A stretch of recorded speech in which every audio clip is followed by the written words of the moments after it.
Hello, and a very warm welcome to this chat about the new moon in the sign of Capricorn that's occurring on Monday, the 30th of December.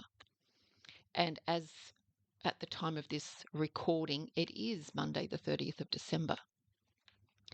This new moon is very significant because it's helping to close out a month, but also welcome in a new year. Now, I put notes together for this chat over a week ago, and then I fine-tuned them maybe 4 days ago. But 3 days ago, my internet had a glitch. My service provider said that there was a disabled cable, which they rectified once, but it didn't work, so they had to go and rectify it a second time. So here I am 3 days later recording this chat about the new moon on the day of the new moon. This delay and redoing this going back to really ties in with the theme that we've been moving through, not only for December, but that we're continuing to move through in January. And although we have a new moon today, which is, yes, about new beginnings, planting a seed, setting an intention, which is great for the start of a new year as well. But we're also in the energy of revisiting, reassessing, redoing, revisiting, reflecting, reprioritizing. And we will be at least until the third week of February. So this new moon is really, really a good time to look at your priorities, look at your plan, not just for January, but for the year. Maybe do some brainstorming, but not have anything put in concrete just yet. For some, and for many, there would have been some changes initiated, some forward movement, yes, but I don't feel that we'll gain speed with this momentum moving forward until, as I said, about the third week of February. It could even be into early March.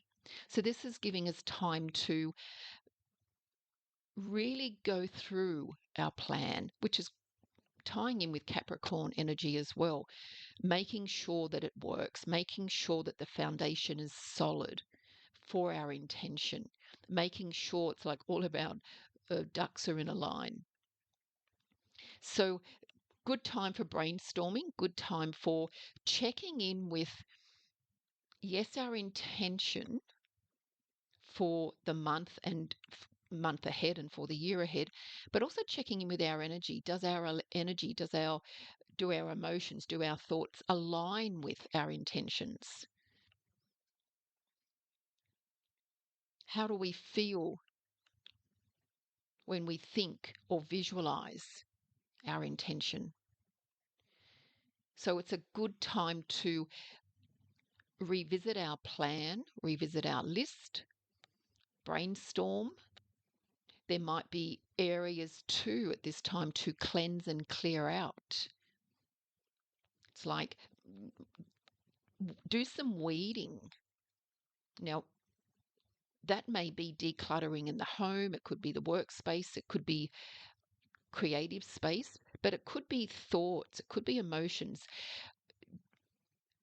Maybe take a little time to cleanse and clear out so that you're preparing more of a fertile bed for the seed of intention that you're planting, that then will slowly, slowly germinate, take root, more so late Feb, early March. Cleansing your space, your external space, your internal space is important. It may be also looking at different areas of your life. It can be the four, like four foundations, different areas of your life. Look at your intentions for your physical body and can be physical space. Look at your intentions for your thought space, your mental space. Look at your intentions for your emotional space, your feelings, and look at your intention for your energetic, your spiritual space.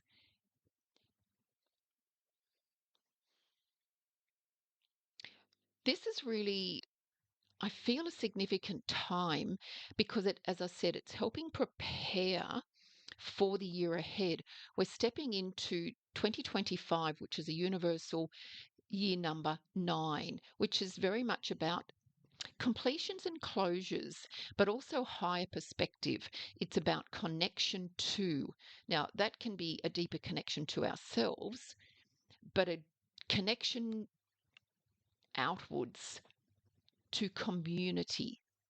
Now, this doesn't have to be a physical connection. It's very much, for me, what energy are you emitting out? What thoughts are you thinking?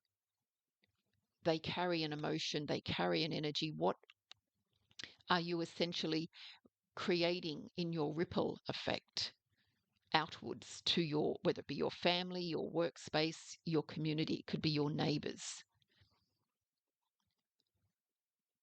This year is, and I'll post up another chat about 2025 specifically, but this year is very much about higher perspective, change, compassion, and patience.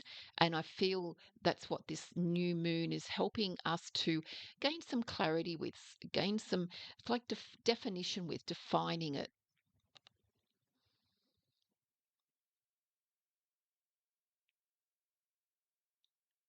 So you might like to, some suggestions, you might like to, for this new moon, take a few minutes to write a few words about how your year was, what worked, what didn't, what you might like to let go of, what you might like to plant, water, seed moving forward.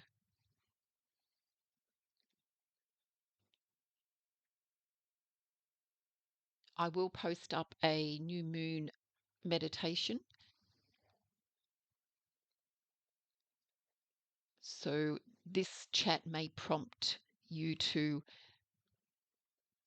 reflect in preparation for potentially the new moon meditation, which will help you to, as I said, define, identify, gain clarity with your goals, direction, particularly with your, can be your foundations and structure, getting things in order. And it really ties in with 2025. Again, back to the energy of the 9 about accountability, taking responsibility. I feel that's what this new moon is asking us to do, is to take responsibility, take accountability for where we are at and what we're taking forward into the next year. So I hope that helps. I hope it gives you some food, whether it be for thought, for taking action. I feel declutter and cleanse is important at this new moon. Check in with yourself. So self-awareness, and come up with a bit of a brainstorming list that you might want in 4 areas of your life. Thank you. And I hope you've had. It's been a very challenging year for many. So I hope you've, at the end of it, come out of it feeling, in a way, maybe more triumphant, maybe proud of yourself, maybe, yeah, it was challenging, but I got through it. I chose the higher path. I chose the higher way. I chose to be the better person, whether it be, oh, I chose forgiveness, could be of self. I chose to let go. I chose to embrace, could be embrace the new. So even though it may have been challenging and very challenging for some, it may be a good time to reflect on your strengths at this time as well. Because that's what you're then, that intention of focusing on your strengths, that's what you also carry into 2025. So reflecting back on the year, what are your strengths? What are your achievements? What are your wins? And what you focus on expands. So, what are you sowing at this time? And your focus is like watering your seed, which then expands, moving not only through January, but through 2025. So, it's a very significant new moon just before the new year begins. Thank you, and wishing you a wonderful 2025. Wishing you a wonderful 2025. Thank you. Bye.